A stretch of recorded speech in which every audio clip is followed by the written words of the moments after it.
Hello, everyone. Hello. This is Alexandra Levine live with the America's Pulse Network. Thank you guys so much for being here tonight. You are all in with Alexandra Levine.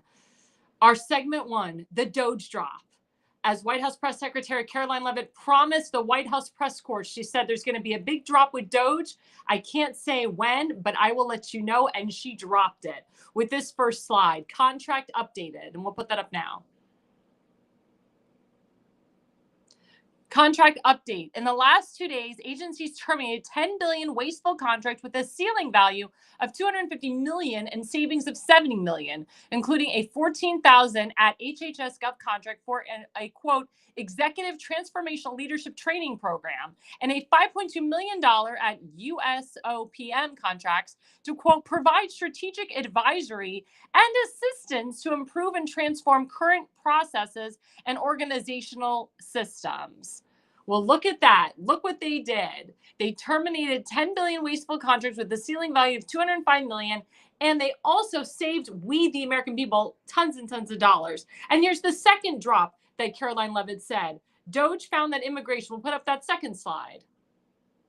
DOGE found that immigration officials gave asylum seekers work authorization documents just 5 months after they claimed asylum. They could work here as an illegal, knowing it would take years. Did you hear that, guys? DOGE exposed our immigration asylum disaster. That was the tip of the iceberg. Remember when Thomas Homan was the former ICE director under Obama and Trump, and AOC, she questioned him and she said, we need to keep these illegals here and illegals are allowed to seek asylum. And Thomas Homan said, we don't believe in, we believe that illegals come here, but they got to come here the right way. They got to go through the port of entry. That is the law of the land. And he quoted the law of the land. Thank God he's the border czar. But look what DOGE discovered, that people of HHS, people of HUD, people of different departments have been keeping illegals in here for years, allowing them to seek asylum for years and years and years and years, and basically living off the system.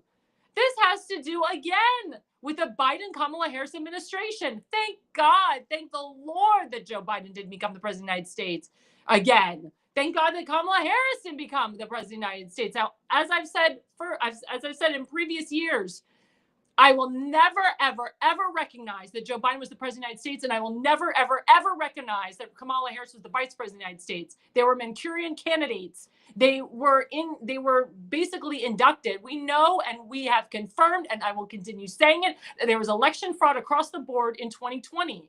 We're seeing it. We saw it in 2022 as well. We've seen a little bit in 2024 now as well with the Wisconsin Supreme Court judge. That was total election fraud across the board up in Wisconsin.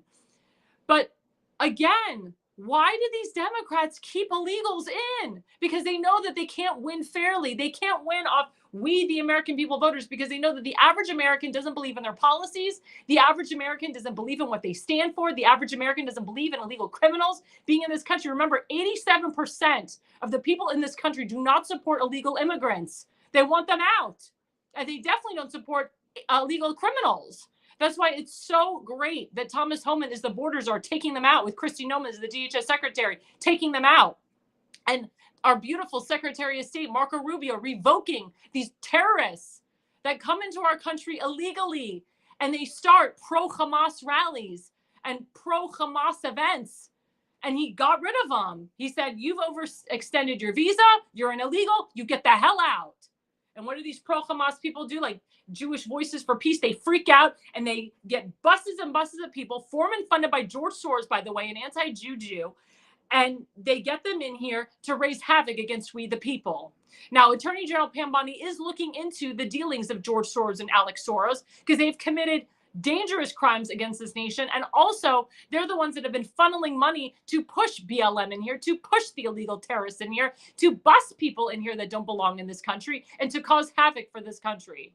They knew that by Donald Trump becoming the president again, that he was going to get all these illegals out of here, that he was going to combat anti-Semitism, that he was going to work with Israel, our biggest ally.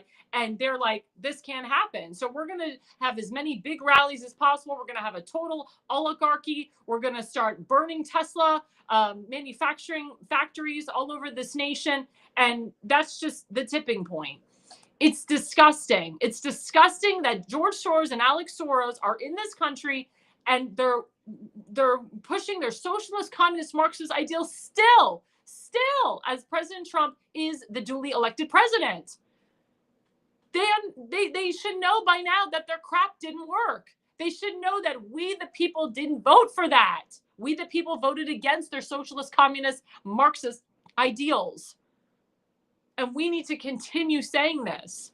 By people protesting against DOGE, they are detriments to this nation. What DOGE is doing with Elon Musk is he's calling out the waste, fraud, and abuse. And it's funny. Nobody called Elon Musk a liar. They want to protest against him. And they want to massacre and desecrate Teslas all over this country. It's disgusting. Even Democrats who bought Teslas are burning their Teslas, or selling them, or marking them up. They don't care. They said, I don't care if somebody desecrates my Tesla. That's $100,000. That's $100,000 car plus. I almost said $100,000 a year. It's $100,000 car plus. Those Teslas are not cheap. But Democrats are okay. They're okay with that. You know why? Because taxpayer dollars paid for that. You, the voter, paid for their Tesla that they don't care if it's desecrated or not. But what about you, the average person, who scrimped and saved hard to buy that Tesla, who just loved the idea of having an electronic car? Now you go and you have to be worried that somebody's going to burn your car or desecrate it, or take a hammer and hurt the hood of the car or the trunk of the car, or mark it with a swastika. The amount of money that's going to take to repair that Tesla is astronomical. It's thousands and thousands of dollars. And those people that desecrate Teslas are deemed by Attorney General Pam Bondi domestic terrorists. That is domestic terrorism. When you're causing havoc against somebody else and somebody else's property.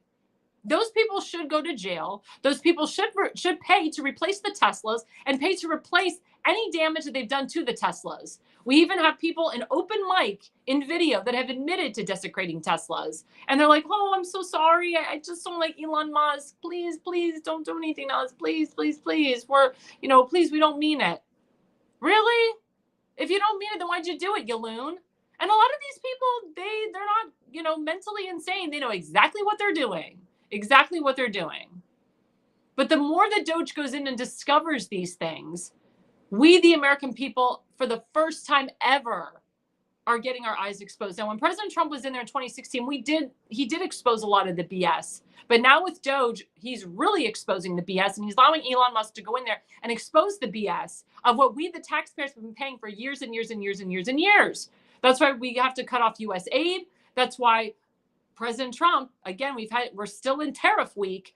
He's letting the American people know that we, the people, have been getting screwed by all of these countries for so many years, and that we, the American people, aren't going to get screwed anymore. China's freaking out because President Trump keeps lifting up the tariffs. He said now the tariffs are going up 125%. Now they're going up 150%. And people were very nervous about the stock market taking a downturn. But we are not headed for a deep recession. We are not headed for a deep depression. I can guarantee you on that. President Trump knows the stock market better than anyone.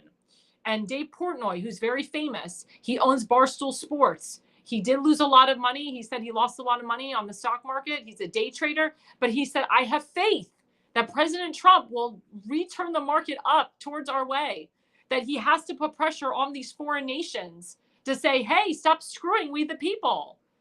Dave Portnoy never turned on Donald Trump. Dave Portnoy was very happy and pleased to vote for President Trump. Dave Portnoy is a capitalist just like Trump. He gets it. Dave Portnoy has saved so many small businesses. He's raised $50 million plus for the small business. He's actually a very good Samaritan to this nation. And Dave Portnoy said on CNN and after CNN, he said, I trust that President Trump will get our market back on track and I have faith that I will actually, he said he lost $7 million, but the $7 million that I lost, he said it will be on the uptick, and I'll probably gain more than I've lost, which is exactly what happened. So he claims he lost 7 million. He might have exaggerated. That might have been not proof, or sorry, that might have been spin from the mainstream media, but I know he lost a few million. And now he said he raised at least 20 million. He's back on the up. So he lost 7 million, and then he gained 20 million back. That's pretty good. That's kind of like going to a casino in the Bahamas. I have an uncle who's a big slot guy. He wakes up at 2:00 in the morning, does the slots. He'll lose 200 grand. He'll gain 300 grand. He'll lose the 20 grand. He'll gain 100 grand. The trick is to stop. The trick is to stop. When you've regained that 300 grand, you stop. You don't just keep losing and losing your money. But it's the same way with the stock market. Stock markets go up and down. They fluctuate. That's the whole point of the stock market. It fluctuates up and down, up and down, up and down. So it may tank for a little bit. A lot of people lost money in the last couple of weeks, but guess what? Yesterday and tomorrow, it's going to skyrocket up. You just have to watch, because again, President Trump calls these people's bluffs. He works with them personally. He has tons and tons of hotels and tons of golf courses across the country and this world. He knows China like no other. He knows South Korea. He knows North Korea. He knows Taiwan, Vietnam. He knows Scotland, Switzerland, Israel. He knows all these countries because he has tons of hotels that are situated in all these different countries all over the world. So I've always said, trust the process. Trust the president on this. Remember, he's in the process of getting more tax cuts, because his tax cuts will expand after December of 2025, which my friend Stephen Moore put into place with Larry Kudlow. President Trump's an economist. He's a capitalist. He knows what he's doing here. He knows exactly what he's doing here. So again, you have to trust the process. But by everybody continuing to fight DOGE, everyone continuing to fight Elon Musk, everyone coming for the Tesla factories and the Tesla cars, give it a rest. It's not going to work. And the rumor that Elon Musk was leaving in May, that's a rumor. He's staying on. He sleeps in the government building. That's how committed he is to this. And President Trump wouldn't have put him in this position if he didn't feel that he could do the job. Okay? He put him in this position because he knows he can do the job well, and because he's a very smart guy. He's a very smart businessman. Elon Musk is like almost the richest guy in the world. He's almost a trillionaire. He's very, very wealthy. Vladimir Putin is very, very, very wealthy. A lot of people don't know about Vladimir Putin's wealth. He's a very wealthy man.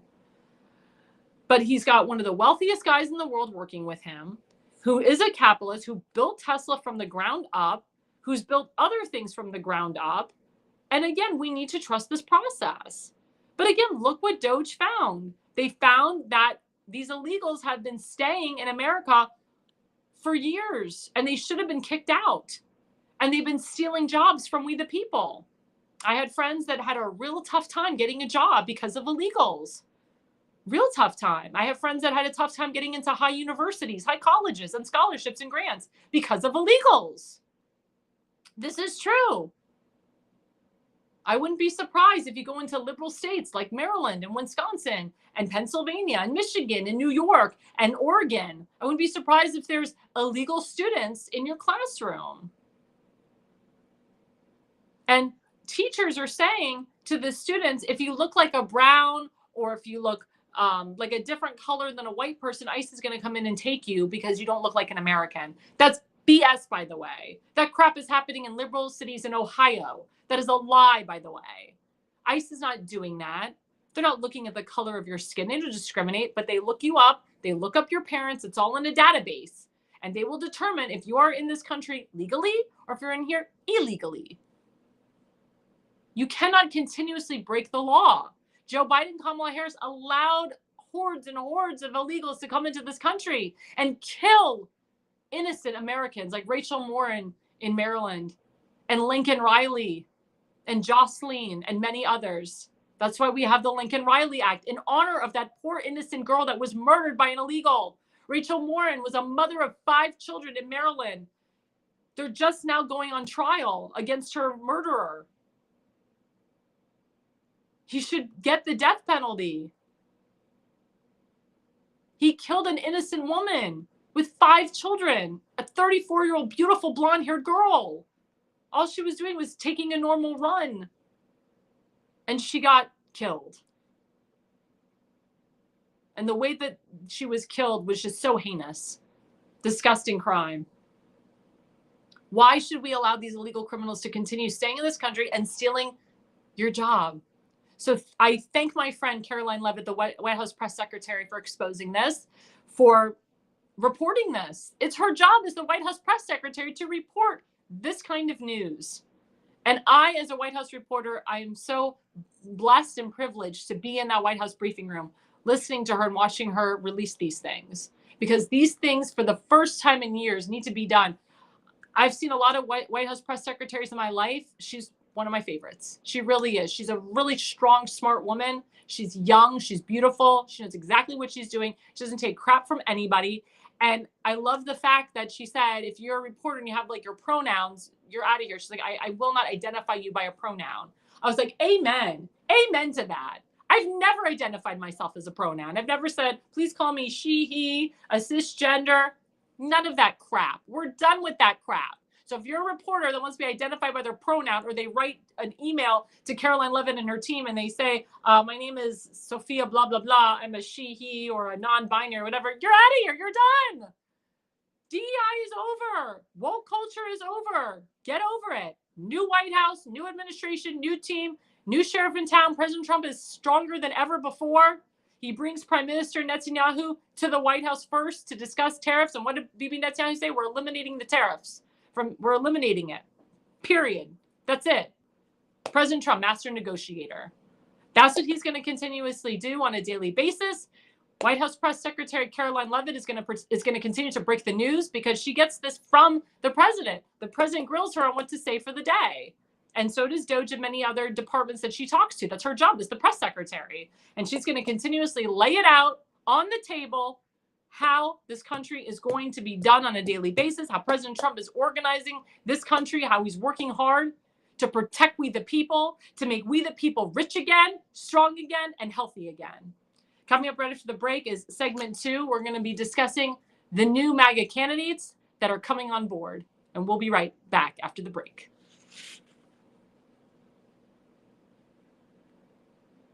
Videotapes that you're no longer able to watch? Need them transferred to DVD, Blu-ray, or your smart device? Baltimore Digital offers professional-grade VHS, mini DV, and high 8 digitizing services. We can also convert Super 8mm film too. Baltimore Digital also provides photo restoration services. Visit archive.baltimoredigital.net. Mention code Alexandra for a 10% introductory.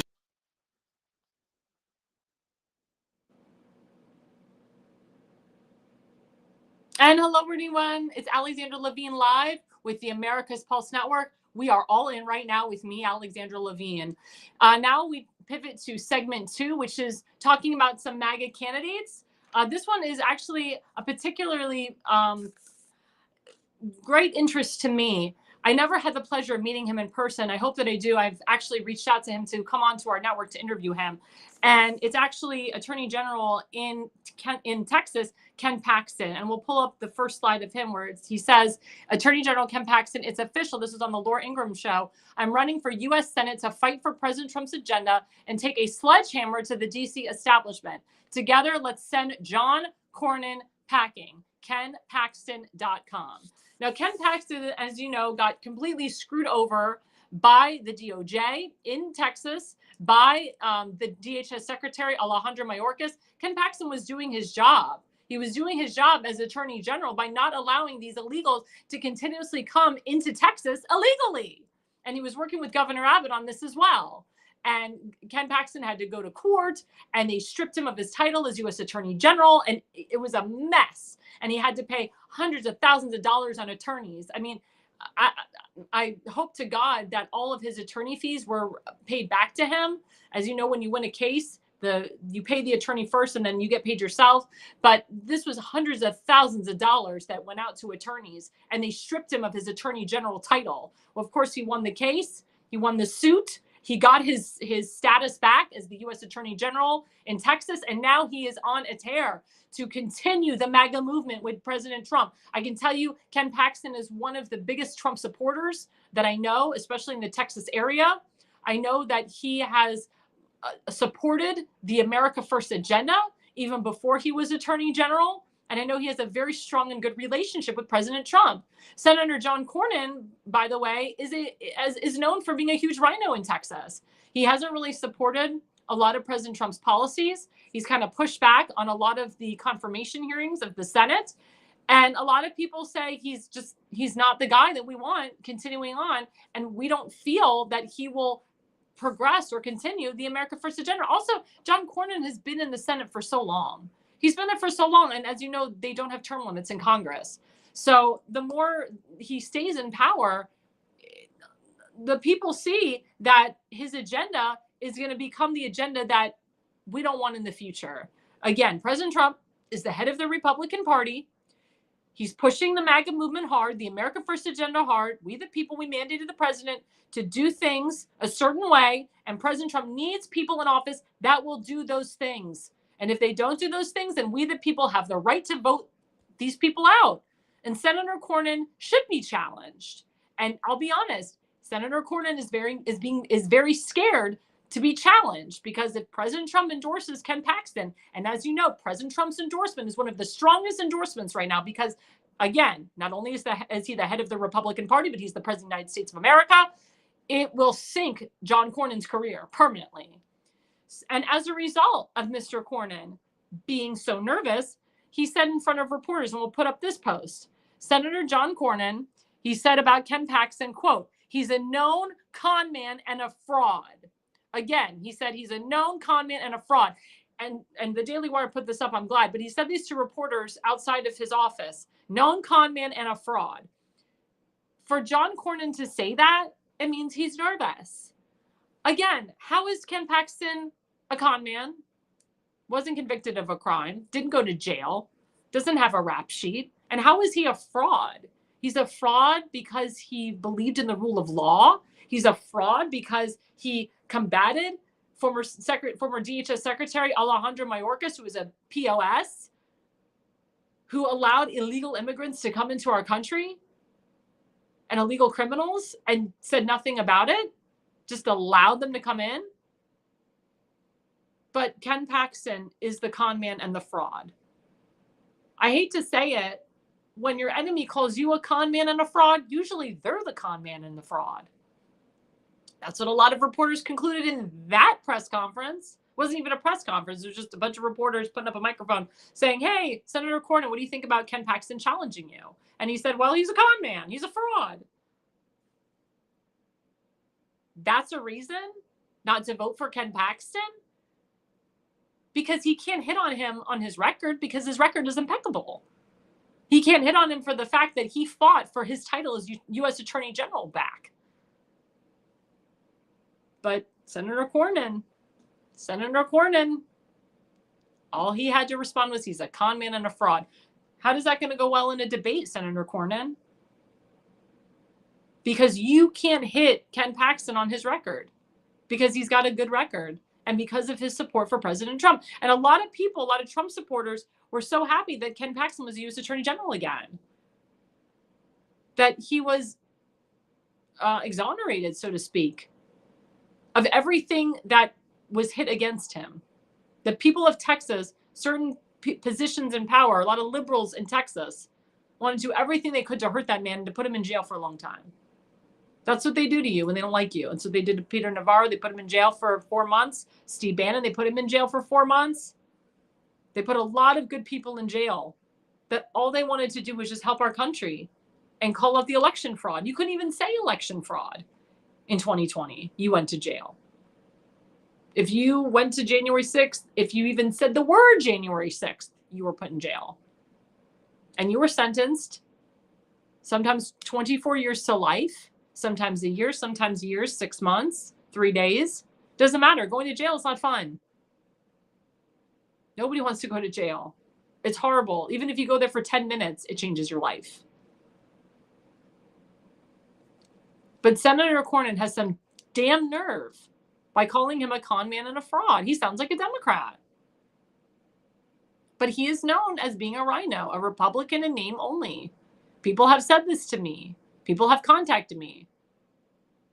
They're hoping that Ken Paxton will really give it to Senator Cornyn. They're praying that President Donald Trump endorses him. Because if he does, that's it.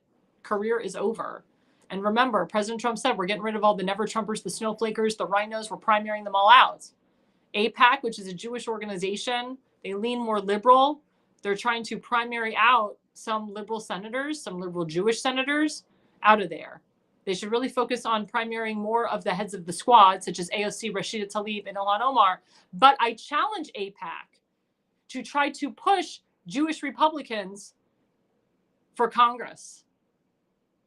They did not stand by Randy Fine, who is now the congressman in District 6. That's Michael Waltz's old seat. Randy Fine's Jewish.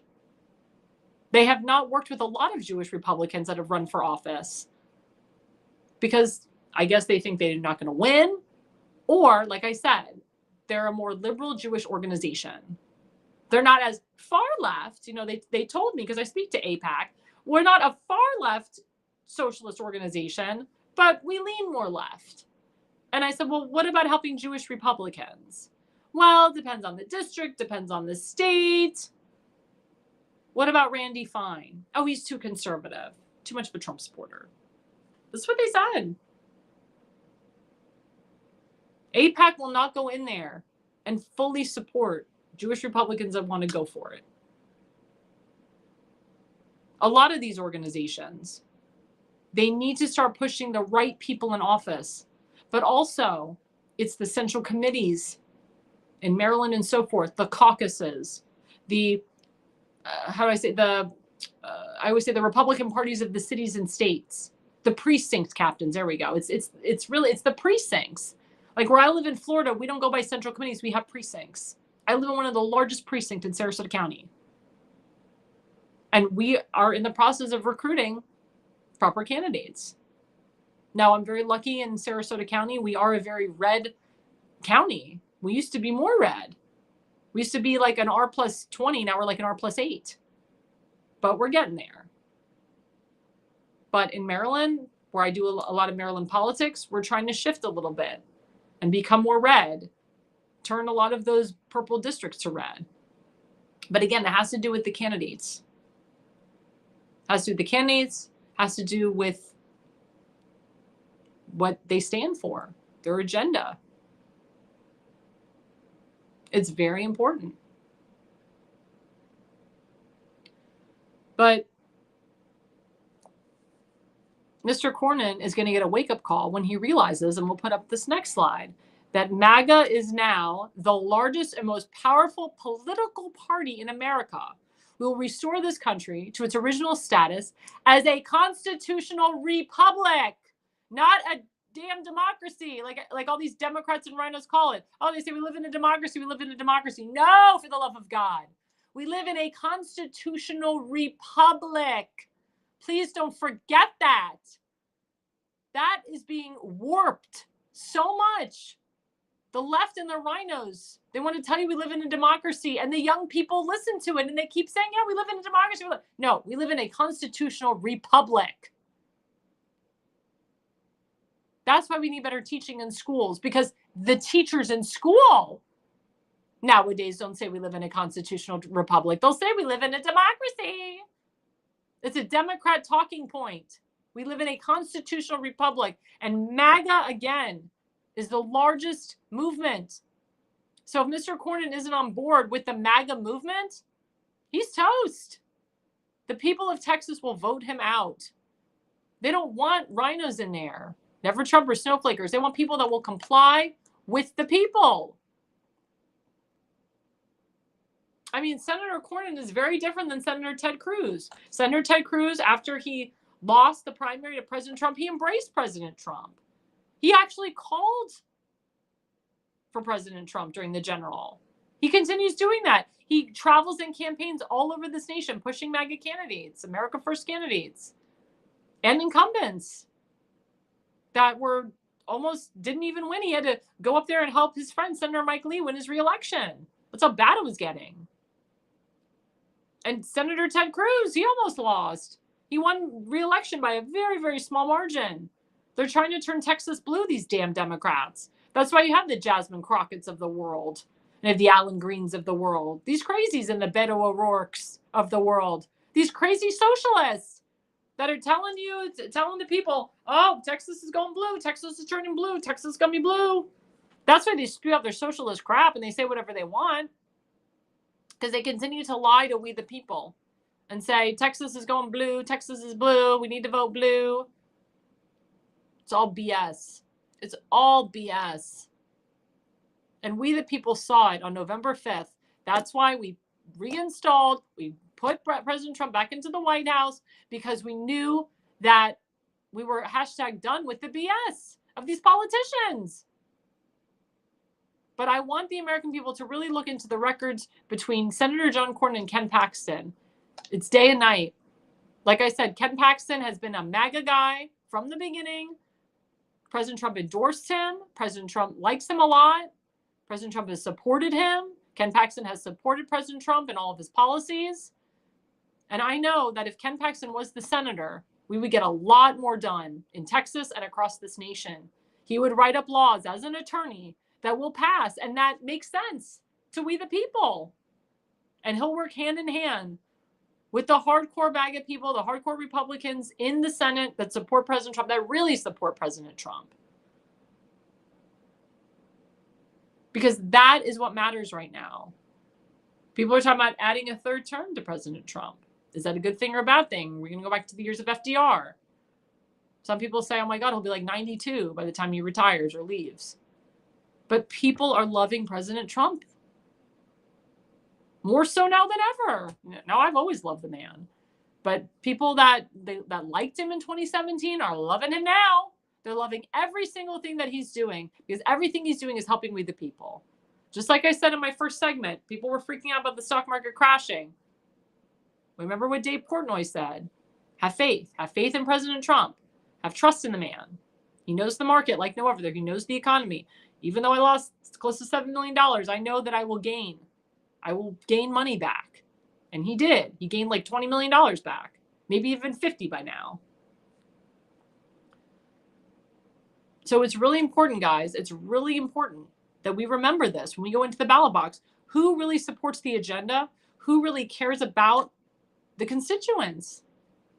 And my question to my Texans that are watching my show, because my show is nationally and international shown. If you're from Texas or you currently live in Texas, who do you want as your senator? Do you want to continue Senator John Cornyn and continue the Cornyn legacy? Or do you want to switch it up and go with someone who's a real MAGA guy, who fought for the rule of law, who retained his U.S. Attorney General position, and who will fight for this country and fight for the rule of law? And that's Ken Paxton. So my question goes to you guys. My question goes to my Texas audience. Who do you want? Or do you want to continue the Jasmine Crockett's of the world and the Al Greens of the world and have a Beto O'Rourke sweep in and try to take the governorship or try to take the Senate the senator position, like he tried to do against Ted Cruz 6 years ago or 12 years ago? It's an important question. Are you going to allow the Democrats to continue pushing the narrative and allowing them to win that narrative of Texas becoming blue, or that Texas will eventually become blue? We can't allow these Democrats to continue pushing that narrative. We have to fight back in the ballot box and let them know that these are the people that we want, and you're not going to take our freedoms away from us. And what did Democrats want you to believe? We'll pull up the last slide. Democrats want you to believe that two billionaires, meaning Elon Musk and Donald Trump, decided to get into politics to steal your money, when actually two billionaires, President Trump and Elon Musk, got into politics to stop Democrats from stealing your money. That is 100% true. Democrats want you to believe that Elon Musk and Donald Trump, the two billionaires, are stealing your money. No, they're not at all. Remember what President Trump said at the end of every single rally. We will make America strong again. We will make America rich again. We will make America safe again. We will make America healthy again. And we will make America great again. He didn't lie to us, folks. He didn't lie to us. It was not lines to get votes. He really believes what he says. I know because I went to his rallies. I was VIP at a lot of his rallies. I felt it when I was at his rallies. He was talking right to me. He was not talking above me, below me. I didn't feel like I was beneath him at all. I felt like I was right level with that man. And he says it with such passion and such strength. And I've heard Elon Musk speak as well. Elon Musk doesn't need to do this job. He's pretty much doing it for free. President Trump is doing this job for free. Both of these men are not taking salaries. Remember that. They're doing this for free. President Trump always says, I could be on my golf course right now just living it up. I could be having the good life. But he went through all of this because he knew that America needed to be saved. And he's the only guy right now in power that can save it. And that's the truth. That's why it was so important that he got back into that White House January 20th of this year to save America, because America was going down the tubes. Democrats want America to go down the tubes, especially the far left socialist, Marxist, communist elitists. They want America to go down the tubes because they're getting bought and paid for by George Soros and terrorist organizations. It's disgusting. That's why the DOJ is looking into how are these Democrat senators making so much money? How do they have millions of dollars? Again, their salaries are only $100,000 a year, but they're millionaires, multimillionaires. It's crazy. Unless you're like a legitimate person, like my Senator Rick Scott and one of my congressmen, Vern Buchanan in Florida, that actually were very successful men on their own. They became billionaires on their own and multimillionaires on their own. That's different. But these Democrat senators became millionaires because of the socialists, because of terrorist organizations. You can look through their FEC reports. You go to fec.gov and read it all. It's all open record. It's public record. You can read it. You can read where they get their money from. Senator Chris Van Hollen from Maryland gets his money from J Street, an anti-Semitic group. It's all there, guys. Rashida Tlaib gets her money from CAIR and Hamas, terrorist organizations. It's all in there. Go to fec.gov and you can see it all. It's written there. It's public record. It's written in black and white. So again, it's very important who we have in the Senate. Yes, we have Republicans, but we have a lot of rhino Republicans that need to be primaried out. And it's very risky. It's very risky for people to primary out senators that have been there for years, congressmen that have been there for years, whether you're a Republican, Democrat. It's very risky because you get a lot of crap against you and a lot of people try to ruin your reputation. But again, it's about who's going to stand for what's right, who's going to stand with their constituents, not fight their constituents, who believes in the rule of law, who believes in this country and believes in America First and the MAGA movement. And as we know, that is what President Trump wants around him. He wants people around him that support his movement, his agenda, and he wants communism, socialism, rhinoism out. Coming back after the break, we are going with candidate half hour. We have a candidate running for governor of Maryland, John Myrick. He will be with me right after the break. Hi, I'm Alexandra Levine. I'm a professional opera singer, actress, TV, and radio personality. Since 2015, I've been a volunteer, a field director, and a campaign manager, learning the ins and outs of the political world. That's why I became a political consultant. My job is to lead you to victory with organization, structure, and the mindset of winning for your district or state. With my guidance and direction, I can keep you focused on the things that matter to the people and advise you on key issues that need to be addressed. If you're a serious candidate that is serious about winning, then book a consultation with me today. Go to levineconsulting.co. You'll be happy you did.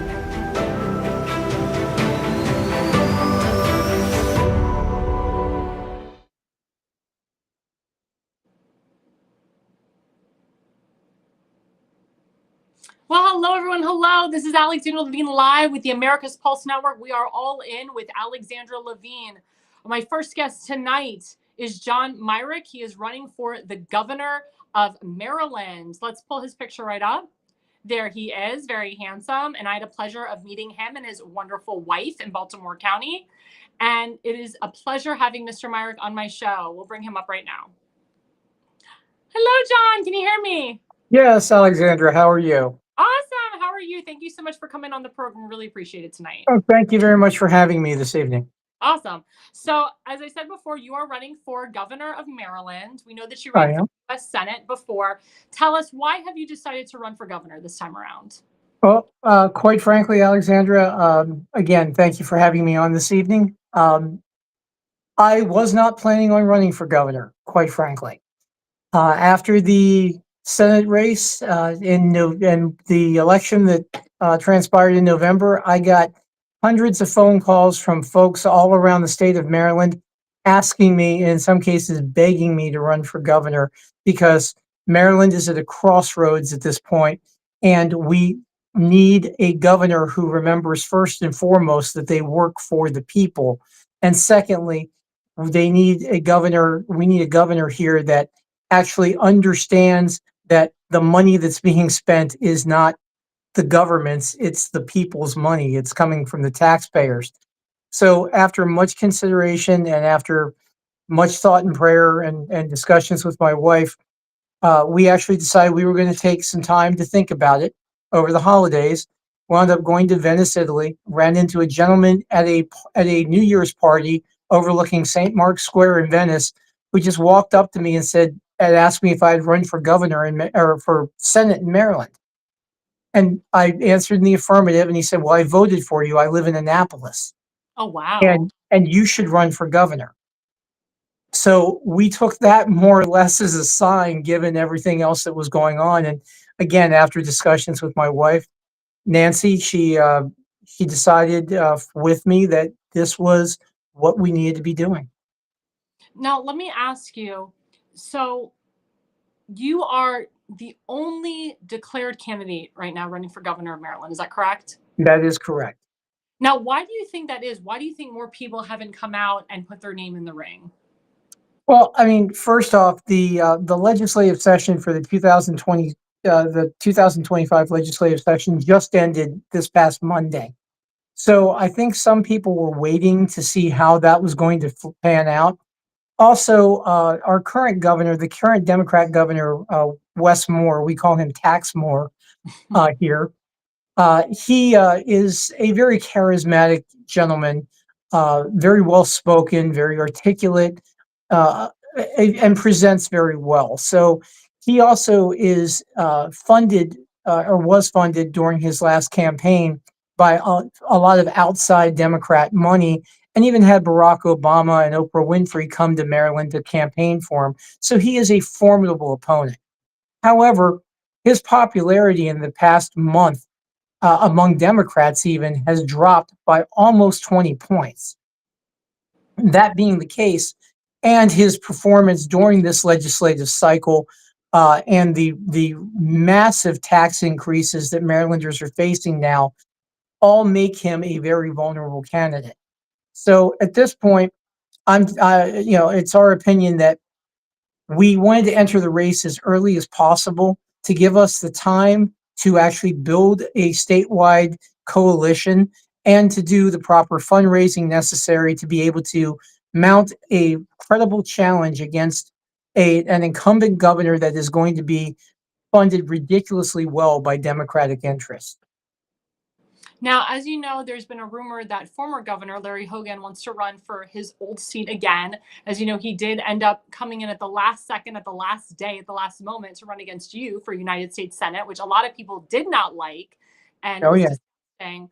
But there's a couple. So that's one rumor. Then the second rumor is that he may not run as a Republican. He may run as an independent. What say you about that? We've been told that as well, and we have that on very good authority that he is, in fact, going to enter the race as an independent. As you mentioned, his performance during the 2024 Senate race was, from a Republican standpoint, an absolute and utter failure and a betrayal of every Republican value that even the most liberal Republican holds dear. Um, the League of Women Voters and even our local press, the Baltimore Sun paper, who has a liberal leaning, generally speaking, after his debate with the Democrat challenger, Angela Also Brooks, who is now Senator Also Brooks, after that debate, they said their positions were virtually indistinguishable. And given the fact that he lost that race by double digits, which we knew he would, and actually Angela Also Brooks knew he would during that race, and his flipping on positions such as women's reproductive rights here in Maryland. He had campaigned as a pro-life candidate for the Senate in the primary, and literally the day after winning the nomination, put out a television spot stating that as senator, he would work to codify Roe v. Wade at the federal level. So he literally flipped his position 180 degrees out. And Democrats, quite frankly, they wouldn't believe him at that point either. Because if he lied to his own party, what was he telling them at that point? He was pandering to the Democrats. So we actually see Larry Hogan entering the race as an independent as a positive for our campaign. Because with a Republican on the ballot, no self-respecting Republican is going to vote for an independent over a Republican candidate. Independent voters here in Maryland are not going to vote for him after being disappointed by his Senate race. And Democrats who would normally sit this one out may actually vote for him because they just can't pull the trigger to vote for a Republican. But even Democrats in this state are so disgusted with the performance of our current governor that I get 100 calls a week from Democrats all over the state telling me that they can't afford 4 more years of having this guy as governor. So the Hogan race will only split the Democrat vote and actually help me, because I will then be able to point at both of these two gentlemen and say, these are the people who put us here. Is this what you want to run the state for the next 4 years? I was going to make the point, you have to win every single Republican vote in the general to win the governorship. So if Larry Hogan was in there, he wouldn't win every single Republican vote. And we saw that when he ran for the US Senate. But Clearly. also, what we're finding is a lot of moderate Democrats are fed up with the party and they want to hashtag Jexit the Democrat Party and be a Republican. And I would say that this is a really good momentum for you to try to go in and get those moderate Democrats to now change their parties before the primary. What say you about that? And what is your strategy to get Democrats, moderate Democrats, to change parties to Republican to vote for you in the primary? Great question, Alexandra, really. As I said, Democrats and Republicans, the issues that Marylanders are facing right now are not Republican issues. They're not Democrat issues. They're Maryland issues. Every Marylander is going to be adversely affected by what has just passed in the Maryland General Assembly, which is the largest tax increase in Maryland history. Almost $1.8 billion of new taxes that will be foisted upon the Maryland residents starting July 1st. That is unsustainable.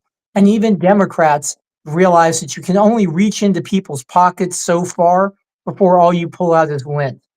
So the moderate Democrats who are looking for a candidate that they can believe in and that they can actually vote for with a good conscience are looking for someone like me, someone who will work for the people.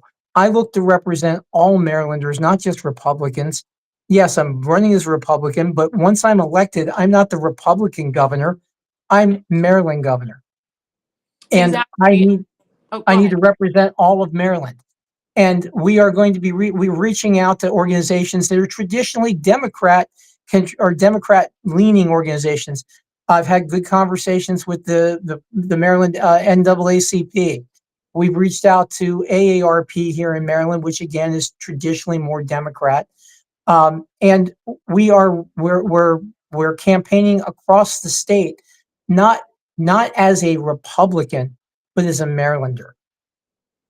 Well, I was going to say, the school board has been really tough in Baltimore County and all over the country. And you have a governor who pushes DEI curriculum, CRT curriculum. As the next governor of Maryland, what is your strategy to combat that, and maybe to get more conservatives in the school board? Or if you can't get conservatives on the school boards, work with those Democrats to say, hey, what you're putting in the classroom is not what's going to help our children in the future. No, and again, a great question.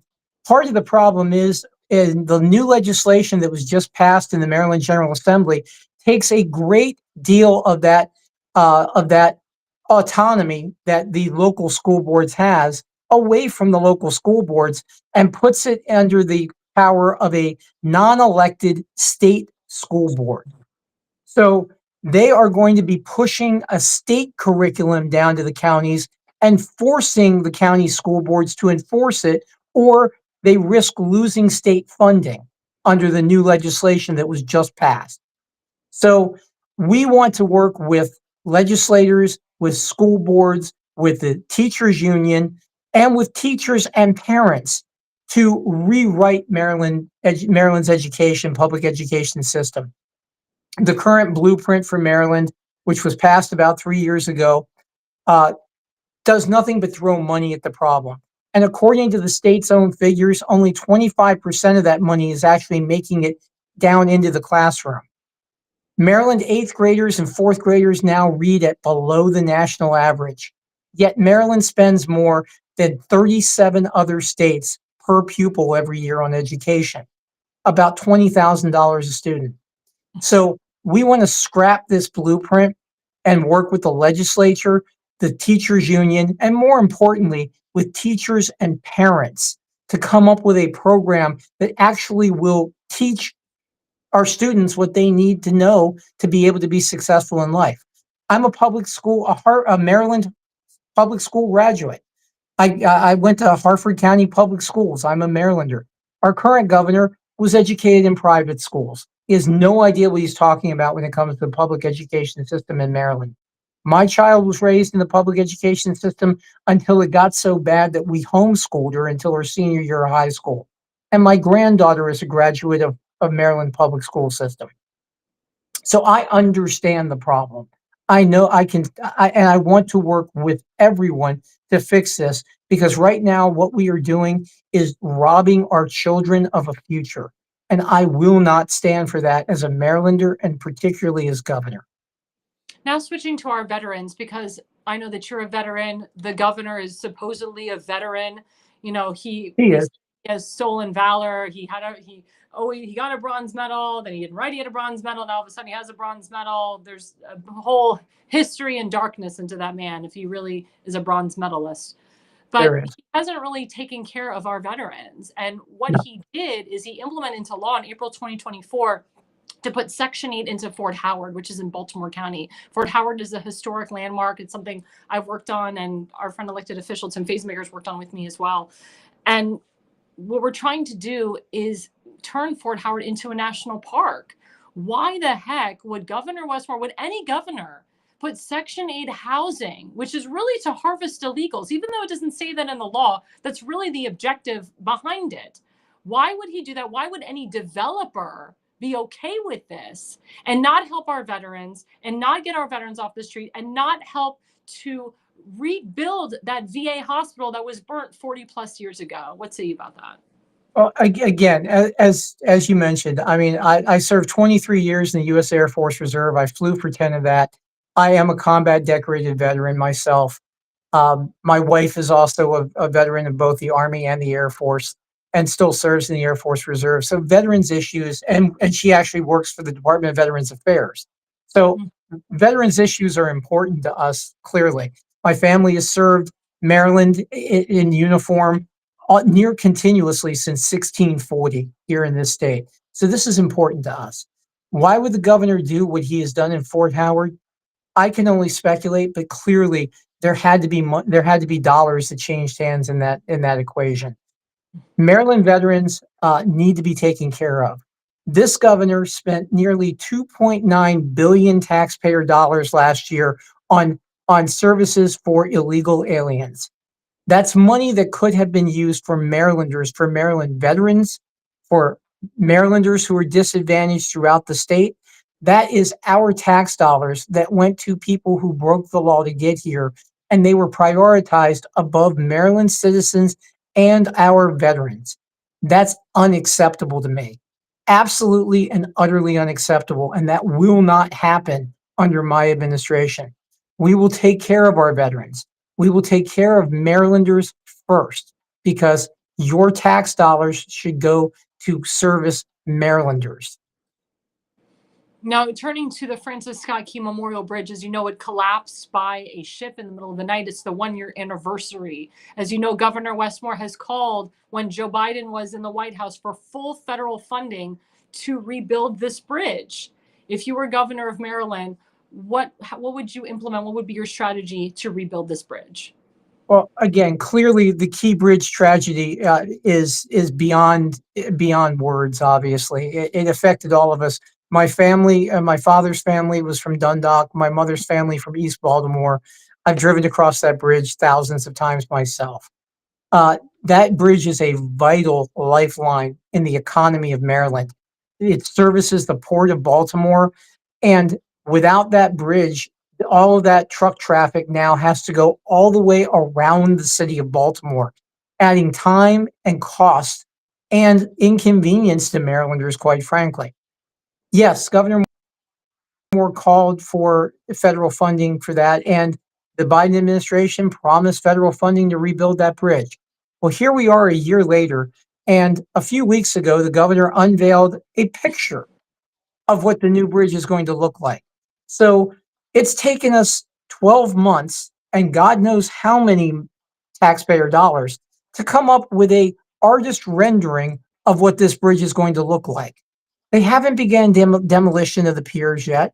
They haven't done any. They removed the superstructure from the channel so that we could get shipping back into the harbor. But this bridge, a year later, is still just sitting there derelict. That's unacceptable. I will work with the current administration and the current U.S. Department of Transportation to fast track the rebuilding of that bridge. You know, the governor under the current plan says the new bridge will be open in 2028. So you're telling me it's going to take us, what, half a decade to build a bridge? We built the entire U.S. interstate system in 4 years. When Governor DeSantis was faced with bridges that collapsed in Florida as a result last year of hurricanes, his engineers were able to rebuild those bridges in months, not years, months, even though the U.S. Army Corps of Engineers told them it would take them years to rebuild them. He brought in crews and they rebuilt them in months. There's no reason that can't be done here in Maryland as well with the Key Bridge. And I will work with the federal government to make that happen. Now, shifting to the height of anti-Semitism that's going on all over Maryland.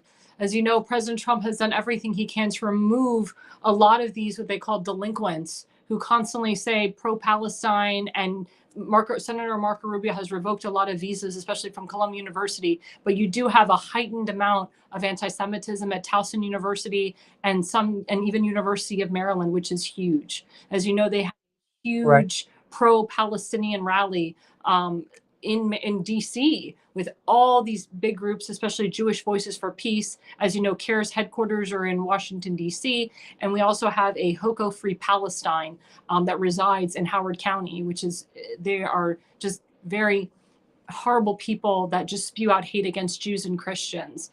As the next governor of Maryland, what is your strategy to combat the anti-Semitism that is on college campuses and even just in everyday spaces? And again, the anti-Semitism we've seen, the uptick in anti-Semitism we've seen in this country should alarm everyone. Everyone. You know, as a Christian, it alarms me. No one should face this kind of hatred and this kind of animosity. And I will not stand for it on Maryland college campuses.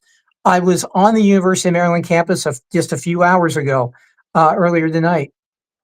So I saw posters, anti-Semitic, what I consider anti-Semitic posters on the campus. That's unacceptable. Institutions of higher learning are supposed to be there to broaden the students' horizons and expand their ideas and expand their thought processes, not narrowly focus them into hate. Hatred is unacceptable anywhere in the state of Maryland. It will not be tolerated under my administration. I will work diligently to ensure that our college campuses, particularly, are free from anti-Semitic hatred, and for that matter, hatred of all people. This is not the place for it.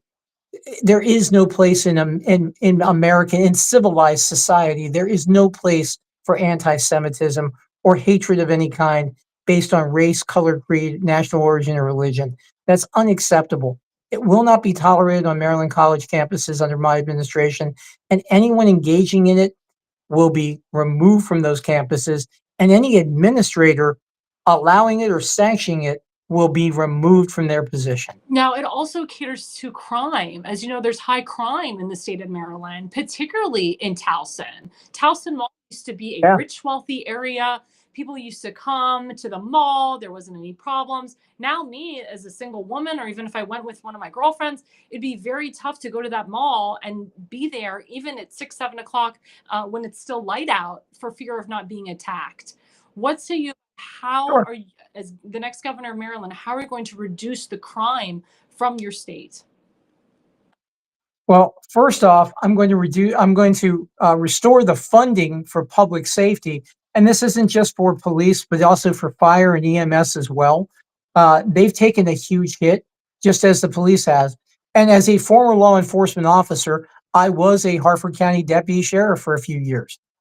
So I have firsthand knowledge of how difficult that job is.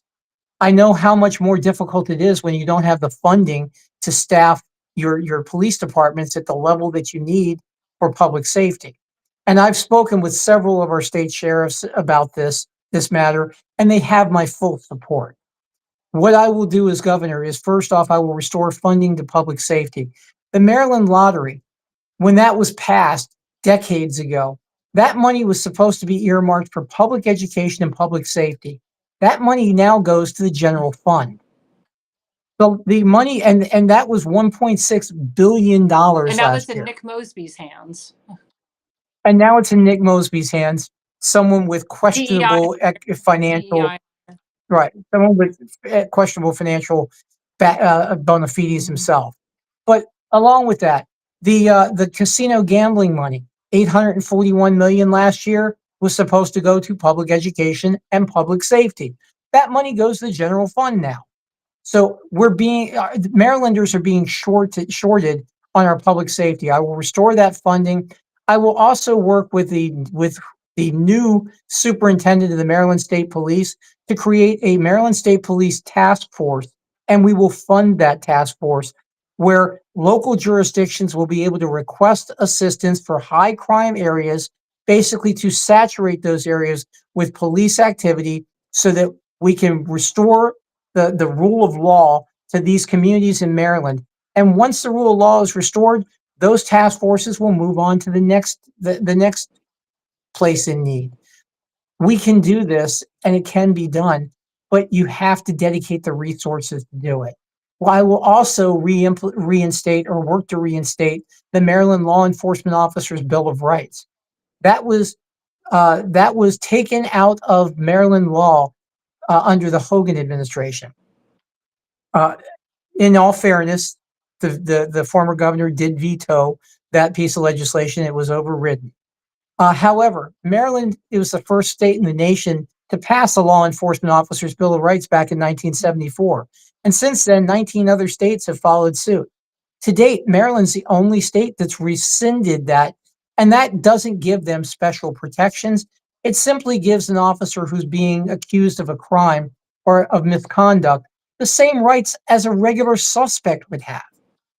And that revocation of that protection for Maryland law enforcement officers has had a very detrimental effect on both recruiting and retention of highly qualified Maryland law enforcement officers. So we will work to reinstate that so that we can bring highly qualified officers back to Maryland, and we can keep the ones we have who are looking to leave because of fear of doing their jobs and not having any protection. Awesome. Just have a couple more questions for you, Mr. Myrick. So I see that you're traveling Sure. all over this great state of Maryland. I think that's phenomenal. I love it. It reminds me of like everybody getting a big bus and just getting on your bus and traveling everywhere. Now I know Yep. that you're going to be traveling to Western Maryland. I want you to make this statement because some people I saw on social media said, why is Myrick going to Western Maryland? It's hardcore Republican. That's his base. He needs to go more to Baltimore County, Baltimore City, the more Democrat districts. Why is he going to Western Maryland? So I'm going to give you a chance from your mouth to speak on that. Great question. And again, yes, Western Maryland is traditionally a Republican stronghold. This is true. However, Western Marylanders are Marylanders, and all Marylanders need to understand and know that their governor cares about them. And the person seeking their vote cares enough to come out there and speak with them and hear what they have to say and what their concerns are. The state of Maryland does not end at South Mountain, nor does it end at the Bay Bridge. People on the Eastern Shore have felt disenfranchised for years. People in Western Maryland the same way, because Republicans tend to just automatically assume that they're going to get those folks' votes. So they don't think they have to work for them. Well, that's not me. First off, I'm not a politician. You and I have talked about this. Politicians talk about problems. Public servants solve them. I'm a public servant. I loathe politicians and I loathe politics, quite frankly. But Maryland needs a governor who will work for Maryland. And the people in Western Maryland, I want to hear their concerns. Maryland has a wonderfully diverse dichotomy of landscapes, of concerns, of people, of economic situations, and all of them need to be understood. All of them need to be represented by the governor of Maryland. And that's what I'm going to do. I'm going to Western Maryland, as you said, this Saturday. I'll be in Oakland on Saturday morning. Saturday evening, I'll be in Hagerstown, listening to Marylanders. In a few weeks, I'll be back over on the Eastern Shore. This week alone, I'm in 8 different counties That's amazing. This week. That's amazing. And I work a full-time real job as well, folks.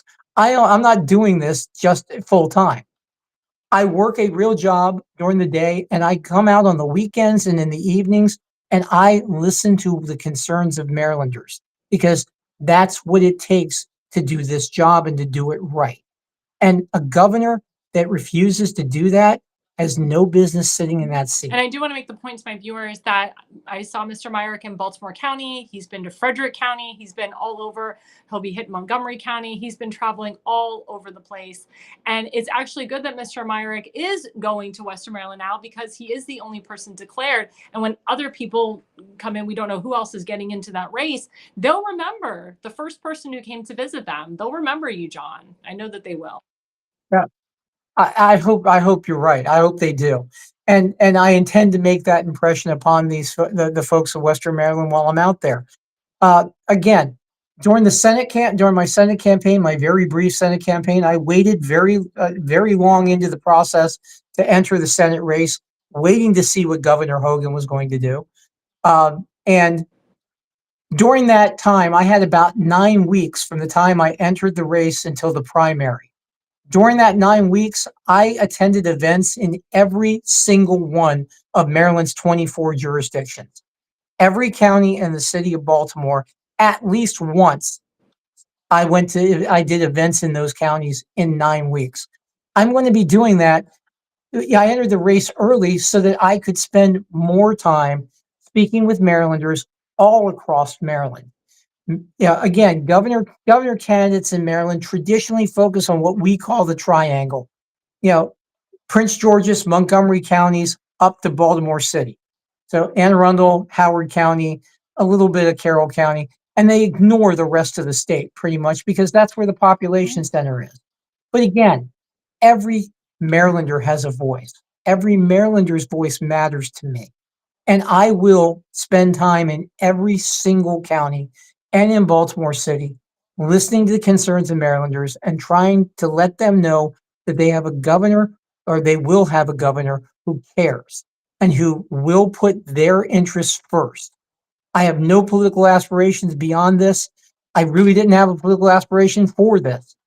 But this current governor has toyed with the idea of running for president. Our last governor ran for president. They use this as a stepping stone. That's not what being the governor of Maryland's about. It's about governing Maryland responsibly and with common sense and good judgment. And that's what I bring to the So table. John, please let my audience know how they can find you, how they can donate to you, and please update my viewers again of the upcoming events that you're going to or that you're going to be at so they can. Sure. Sure. They can find it. They can review all of my positions on issues facing Marylanders on my website, which is johnmyrick4mdgovernor.org. They can also follow me on Facebook at John Myrick for Governor of Maryland, or on X at John Myrick4MD, or on Instagram at John Myrick4MD as well. This week, tomorrow, I will start out the morning, 7 o'clock tomorrow morning. I will be in Bel Air attending Sheriff Jeff Gaylor's fundraiser. Again, a very good law enforcement officer, a dedicated public servant. We will be supporting our down ballot candidates, including our sheriffs, members running for House of Delegate and the state Senate as well. So I will be there tomorrow morning. Tomorrow evening, I will be in Talbot County at the Oaks for the Talbot County RCC's fundraiser. As we said, Saturday morning, I'm in Oakland at the B&O Railroad Museum in Oakland, starting at 10 o'clock. Then I am at the Hub City Brewery in Hagerstown at 4 p.m. on Saturday afternoon. Monday, I'll be at the RCC meeting for the Baltimore County Republican Central Committee in Timonium at the Holiday Inn that evening. The next evening, I will be in Howard County with the Howard County Republican Women's Club at Bare Bones Grill in Ellicott City. So I'm all over the state, and my schedule is usually put out both on all the social media platforms, and it's also on the events tab on my website. On my website as well, you can donate if you are so inclined. If you read my positions and you agree with my positions, I encourage you to either volunteer for the campaign or to donate either your time or your money, either one, because clearly campaigns are expensive. Running for governor is going to cost millions upon millions of dollars. And I can't do this by myself, and I can't fund it out of my own pocket, quite frankly. I'm not Wes Moore, so I can't do that.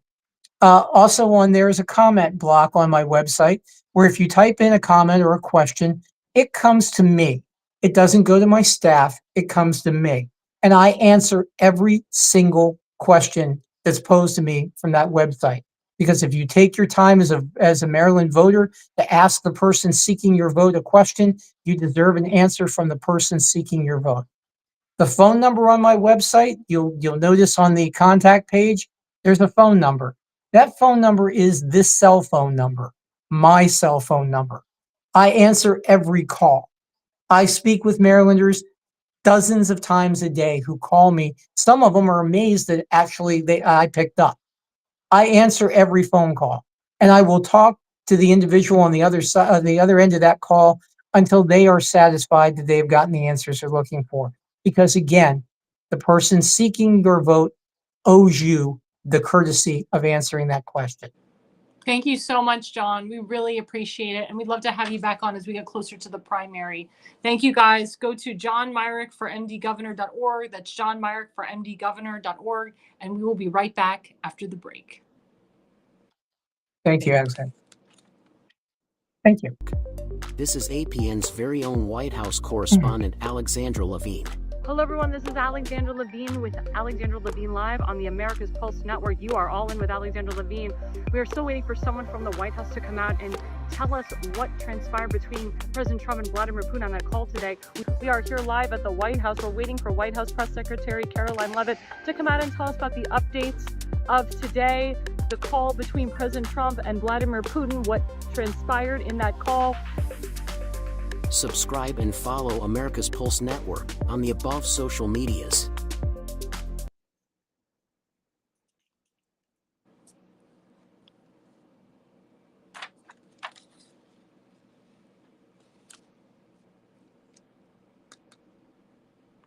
And hello, everyone. We're back. I'm Alexandra Levine live with the America's Pulse Network. As you saw, I am the White House correspondent for this amazing network, which means I get to go into that White House briefing room with our fabulous White House press secretary, Caroline Levitt, and I get to go on the White House lawn with our fabulous, wonderful president, President Donald Trump, and many others. So we just had a great guest, John Myrick. He's running for governor of Maryland. If you're interested in talking to him, getting to know him, donating to his campaign. That man has been traveling all over the state of Maryland. Go to John Myrick for mdgovernor.org. That's John, M-Y-R-I-C-K, for mdgovernor.org. So switching gears to our fourth segment, I had the pleasure of meeting this woman through actually one of our guests, Philip Hamilton from Virginia. This woman has put together an entire event for the 100 days that President Trump has been in office. I find that what she's doing is so inspiring, so amazing, and she's having the event at the most wonderful places that I love to sing at, the Kennedy Center, which, as you know, President Trump is now the new chairperson of the Kennedy Center, with my friend Rick Grenell as the executive director at the Kennedy Center. And President Trump said, we're going to get the Kennedy Center back in check. We're going to have operas there. We're going to have musicals. The woke culture of the Kennedy Center is going to be gone because, as Rick Grenell found out, and as I already knew, the Kennedy Center is broke because woke culture came in and took it over. And I remember when the New York City Opera House, the New York City Opera, when they closed down in New York City under the Obama administration, it was painful for opera singers such as myself. And it was painful for opera lovers all over the country and the world that would come see the New York Opera. And then people weren't going to the Metropolitan Opera House because it was too damn expensive to go because the economy was in shambles. Now President Trump wants to go into the Kennedy Center, make it better, make it richer, make people come in and have them enjoy the beauty of the musicals, the beauty of the opera. I'm excited. I can't wait to go back into the Kennedy Center and sing again. And I will be back in that Kennedy Center singing again. But now we have somebody who is going to have this beautiful event at the Kennedy Center, which I love so much, Alysia McMillian, and we're going to bring her up right now. There it is. America's Back, celebrating President Trump and you, April 29th, 2025, at my favorite place, the Kennedy Center. Now, I know she's having some big special guests there. I can't confirm. I don't know if she can confirm tonight President Trump is going to be there, but I would love President Trump to be there because this is a moment. This is a moment. Hey, thanks for coming on. You look great. Hello. Thank you for having me. Awesome. So you're having this amazing event at one of my favorite places, the Kennedy Center, which I sang at for many years and acted at for many years. So thank you so much for having it at my favorite place. So tell us about how you came up with this idea and why are you deciding to have it at the Kennedy Center? Of course. Well, personally, I've been a day one Trump supporter since he first announced that he was running in 2015. He's the first person that I ever seen running for office that truly inspired me. It made me feel like if he could run for office, then I could also be involved in politics. So I supported him all throughout 2016, his first term. I supported him in 2020. That's when I started to get politically active, I guess. I volunteered for his campaign. I knocked doors for him. I myself ran for office. And then we saw what happened after the 2020 election. And I was personally devastated. And I couldn't believe that something like that was happening. And so I was really hoping and praying that he would be back. I was hoping he'd be back a lot sooner, but we have him back now. So when I saw that he was running again, I was very excited. And I wanted to make sure that I did whatever I could do this time around to make sure that he got elected for sure. Up to election day and even after, if God forbid there was another election fiasco. So after he was elected, I was, of course, really looking forward to him coming back. And I was thinking, everyone's looking forward to this. This is something that both sides are wanting to cover. There's people who are very happy to be seeing him back. And then there's people who are very upset, for lack of better words. And there was a big buzz around the first 100 days. So I started thinking, I'm like, well, after the first 100 days, what do people do? Do they just have the first 100 days and then, media makes all these stories or, keeps close tabs on it? And then what? So I thought, why not celebrate? Why not celebrate President Trump? He's back in Washington, D.C. He won this election by over 25 million votes, which is more than he won in 2020, as well as more than he won in 2016. Each election, he continues to get.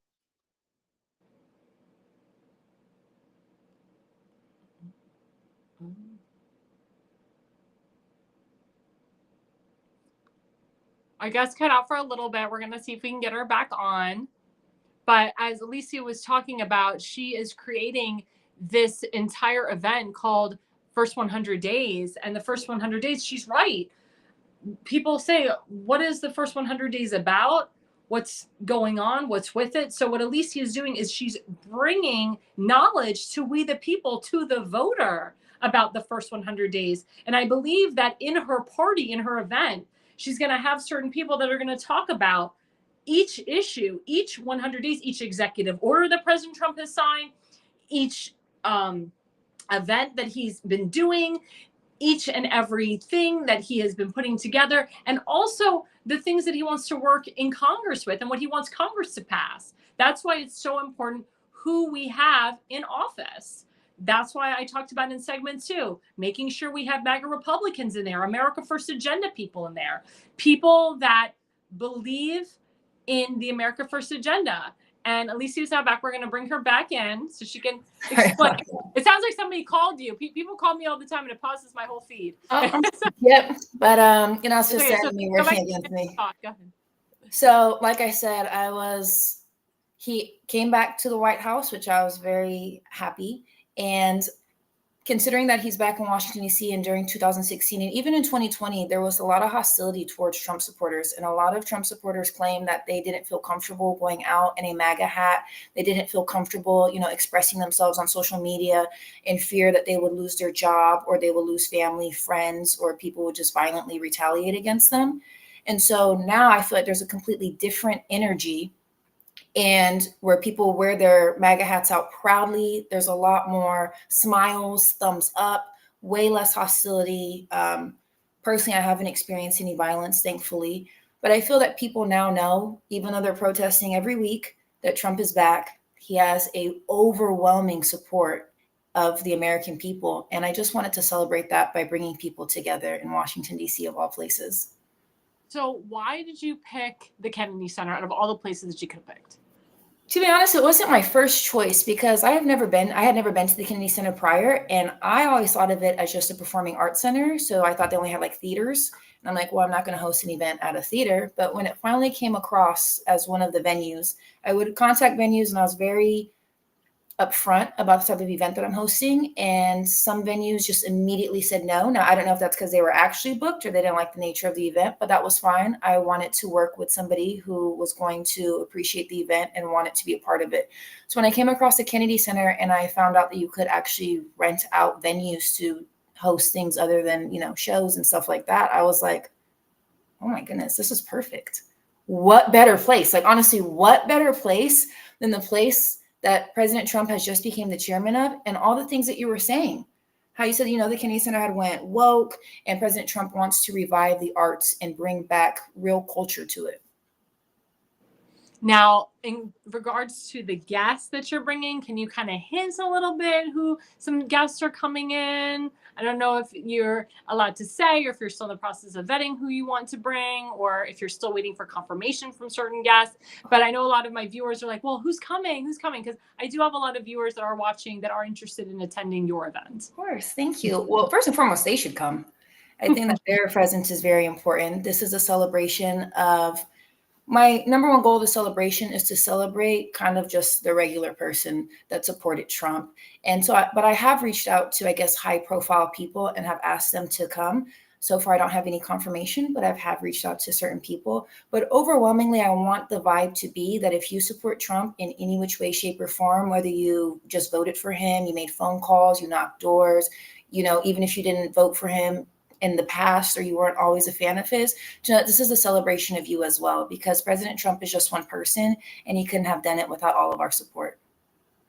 Is there a hint that maybe President Trump is coming, or have you reached out to his That is the goal. I have reached out to President Trump, and if there's anybody else that can reach out to him, I would absolutely love that. I'm really hoping that he either gets to him in the White House or at the Kennedy Center of all places. He could be there one day saying what's on the agenda and says, hey, there's this whole celebration for your first 100 days. I've reached out to Rick Grinnell, would love to have him there as well. And so fingers crossed, I'm saying my prayers, and in my opinion, anything is possible. So it's a very good chance that he could show up. Now, are you personally putting out some of your money towards this, or are there big major donors that Republican or MAGA people would know that are putting their money into this event? So the money that has been put into this event has been personal funding and the funding from friends and family and people who have purchased tickets. Wonderful. That's wonderful. And can you just tell my audience the tiers for the pricing? I know it's on your website, but just to kind of give us like a ballpark of the tiers. Of course. It's called like a grassroots event. It's just been put together by true patriots, true supporters of me, as well as the vision. For my ticketing, there is a happy hour. And so there's 3 different tiers: a gold member, official member, and patriot, spells GOP. And the difference between those tiers is just the time that you're able to enter into the event. And then if you do get the patriot, which is the highest tier, then there's like a reserved seating area. Now, I know that there's media inquiry as well. So tell us how, in regards to media coming in, are you vetting certain media? Is all media allowed? Are you only having the new conservative media coming to your event? How is that process? How do you do that process? Well, I really want the people who like and support Trump the most to be a part of this event. Now, if there is somebody who wants to cover the event and they might not be the biggest Trump supporter, I am open to having them. But my first priority is to get the people that want to be there, love Trump, and want to add to the celebration. And what are you currently doing now to advertise the event? What social media platforms are you using to advertise the event? So I have a website, and then I also have an X account as well as an Instagram account, and it's also on Facebook. Okay, so so tell us the website, the X account, and the Facebook. So the website is called first100party.com, and then that is the handle for all other social medias. Oh, awesome. So it's just First 100 Party for X as well as for Facebook as well? And Instagram, yes. Instagram as well. Awesome. And what is the best way for us to push your message out? What is the best way for viewers to get involved with you and what you're doing? The best way to get involved is to check out the website. There's ways where you can put in for special guests, guest speaker, media inquiry, or you can just inquire in general. My email address is also on the website. So if you'd like to reach out, I would love to have any and all contributions to this event. Because like I said, this is a community organized event. So I know that all of us are very unique and we have our own stories and our own things that we can bring to something like this. So regardless of who you are, what you've done, in my opinion, I think we're all special guests. We all have something special we can bring to this. So whatever your backstory is, however you'd like to contribute, I want people to contact me and let me know, hey, I'm so-and-so, I've done this, I can do this. Sometimes you go to an event and you don't really feel like you're a part of it. It's been put together, but you don't really have any input, or, you just kind of wait till it happens. And then even while you're there, you're like, okay, like this is nice, but there wasn't a real effort to make you feel involved. Now, just a couple of questions. So before you cut off, I kind of emphasize that, the importance of this event is the first 100 days. And you'll probably have people come and speak about the executive orders that President Trump has signed, the things that he's done, maybe even reiterate the presidential speech that he gave to the American people. What say you about that?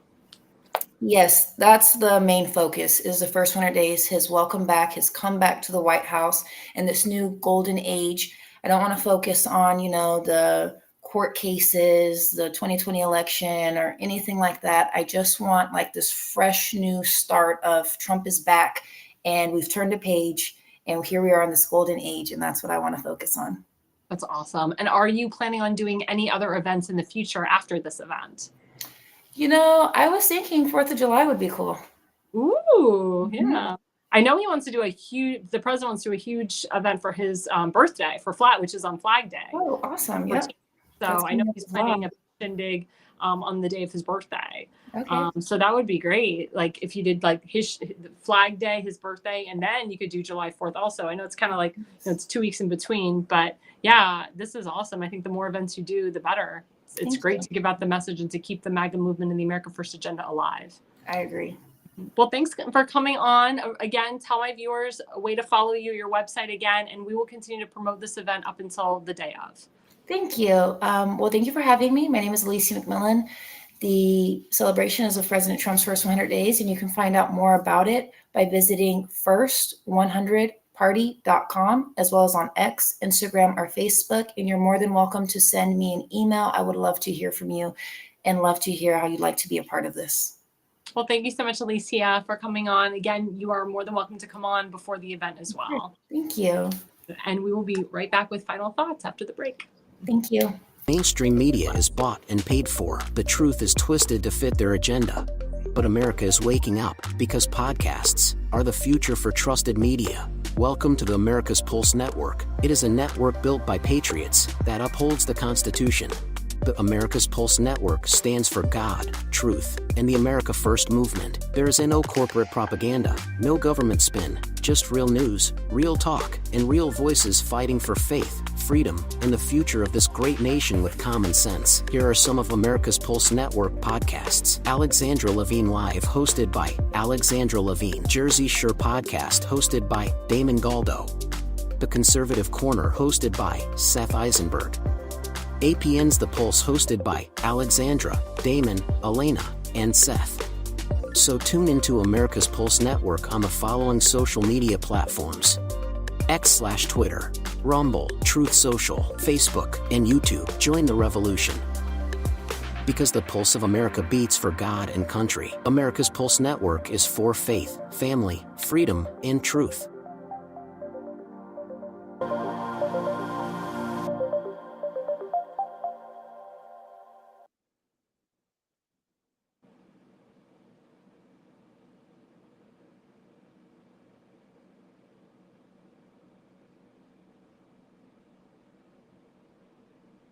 Well, hey guys, it's Alexandra Levine live at the America's Pulse Network. We just had a great guest on segment 4. Her name is Alysia McMillian. She created the First 100 Days Party. She's going to have it at the Kennedy Center on April 29th in the evening. Please go to first100party.com, first100party.com. It's going to be a big shindig at my favorite place to sing at the Kennedy Center. You never know who's going to show up, but just show up anyway. Show your support for President Trump in his first 100 days. As you know, he had a big successful speech with his presidential speech that he gave to the nation, to the world. So please come and celebrate the Kennedy Center, April 29th. It's going to be a beautiful evening event. So as you know, we have our beautiful, wonderful, amazing friend, Seth Eisenberg. He has not been able to work for several months. He was in the hospital for 34 days because he obtained a very bad infection in his foot. He had to get 5 surgeries on his foot. Unfortunately, his white blood cell count has gone up, and he hopes to God he doesn't have another infection. He hopes to God he doesn't have to be readmitted to the hospital, and he hopes that he can get back up and running to work, but he has bills to pay, and he has a son, a 14-year-old son or 15-year-old son that he supports, Ryan, who's a wonderful, wonderful boy, grown man, I call him. He's past bar mitzvah age. He's a grown man. And just Seth is just a wonderful person. He is a part of the Conservative Corner on our network. He will be back with the Conservative Corner at Sunday nights at 7 p.m. But please go to his GoFundMe page. It's gofundme.com/f/help/Jonah/Eisenberg/overcome/health/crisis. And Jonah Eisenberg, as you know, is a veteran. He served in our Navy. His friend Fred Profiter, who's the president of the Frederick County Conservative Club, put this GoFundMe together for him. Seth Eisenberg is also the vice president and treasurer of the Frederick County Conservative Club. He's already raised over $5,300. Oh, I sounded like a New Yorker there. $5,300. And growing. So the goal is to get him to 25,000, the first 25,000, after that another 25,000, after that another 25,000. The ultimate goal is to get him $100,000 so he can pay off some of his debts, so he can live his life. And it's very hard when you're not working for months and you're not getting a paycheck coming in. And it's very, very sad. It's very, very scary. But the man, you know, he has to survive. He has to eat. He has a house to pay, a mortgage to pay, and so forth, and bills to pay, and they're racking up. So any donation will help. $5, $10. I can tell you that the average donation is $100 to $150. There's people that have donated $250, $500. People are not hesitant to donate to this wonderful veteran who's done so much for the community and for the country and for this nation. I can tell you that Mr. Eisenberg has put together events for me in support of Israel. He's put events together to bring our hostages back, our American hostages back from Hamas. And he does a lot of events with the Frederick County Conservative Club as the vice president and treasurer. And he is just a wonderful human being. Again, please go to his GoFundMe, www.gofundme.com/f/help/Eisenberg. And again, you see that he has raised over $5,300. We need that goal to increase on a daily basis. Again, we want to get to $25,000 as quickly as possible. And I told you the ultimate goal is $100,000. You can give $100,000 to a politician. You can find $100,000 to give to this great man who's not a politician and someone who cares about our nation. So our thoughts and prayers go to the Eisenberg family. And I just want to say we are approaching what they call Pesach. Passover is a very important holiday in Judaism. As you know, I'm 100% Jewish. I celebrate the holiday of Passover. And it is very significant in Judaism because it is our story from Jewish people going from slavery to freedom, the story of Moses, the story of Aaron, the story of Myrick, the story of Pharaoh, the story of the 10 plagues. If you haven't read it, whether you're Jewish or non-Jewish, I advise you to go pick up the Torah, pick up the Old Testament, and read the story of Passover, read the story of Moses, how he didn't know that he was Jewish until God came to him. And God said, you are the person that is going to lead the Jews to the promised land, that's going to lead the Jewish people into freedom, which he did. And God talked to Moses. As you know, I did a tribute to Val Kilmer. Val Kilmer was the voice of Moses and God in the cartoon Disney movie, The Prince of Egypt. I encourage you all to go watch that movie. It was a great movie. I saw it in the movie theaters with my parents. I saw it on TV. You can watch it on YouTube. It was a great movie. It was a great adaptation of the story of Moses. And the story of Moses was a real story. It wasn't fake news. He was a real guy, real dude. And what he did was real. And we need to honor this history. And again, instead of learning CRT and gender identity, pick up the Torah, pick up the Bible, pick up the Old Testament. Read it this week. As you know, not only are we going into Passover, but this year again, we are meshing two holidays together. We're going to be meshing Easter, April 19th through the 20th. Passover starts April 12th to the 20th. That's 8 days. In Israel, they do it in 7 days. It's called the diaspora.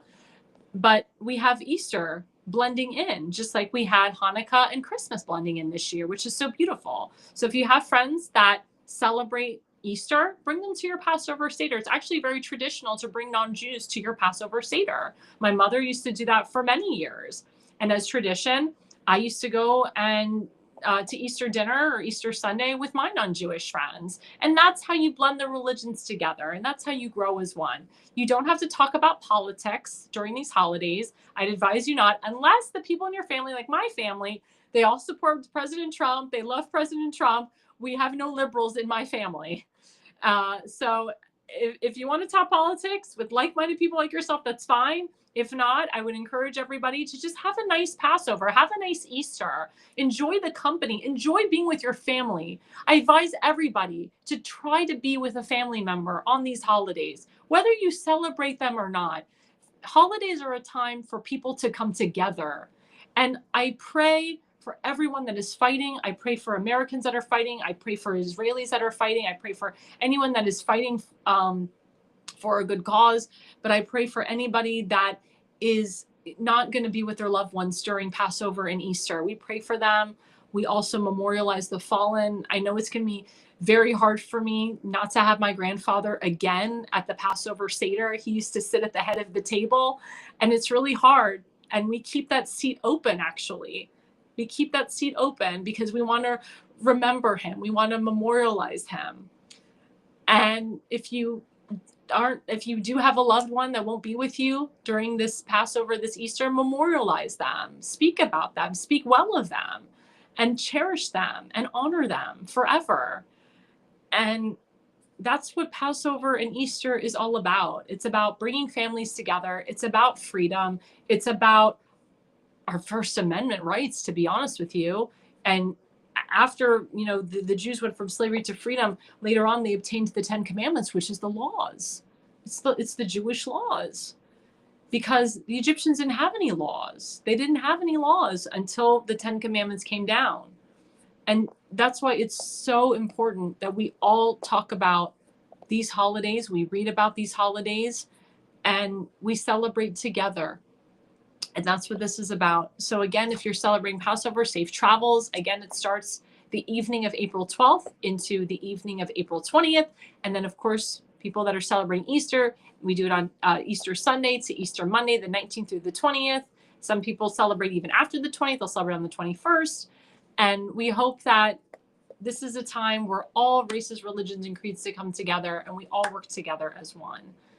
And thank you guys again so much for being a part of this network. Again, I'm Alexandra Levine with Alexandra Levine Live. I'm the White House correspondent for this network. Please follow us at America's Pulse Network on Rumble. Follow us at America's Pulse Network on X. At America's Pulse Network. We will be coming into Facebook at the end of this month.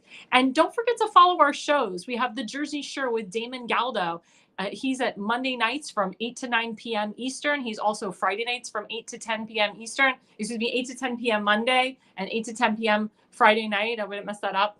And then we are going to start with our new show, The Pulse, which is going to be Wednesday nights from 8 to 9 p.m. We'll let you know when that is happening. It'll probably be either the end of April, the beginning of May, but we will keep you posted on when the start of that show is. It's going to be an amazing show. It's going to be an hour jam-packed with multiple different guests. We're going to have a rotating set of guests.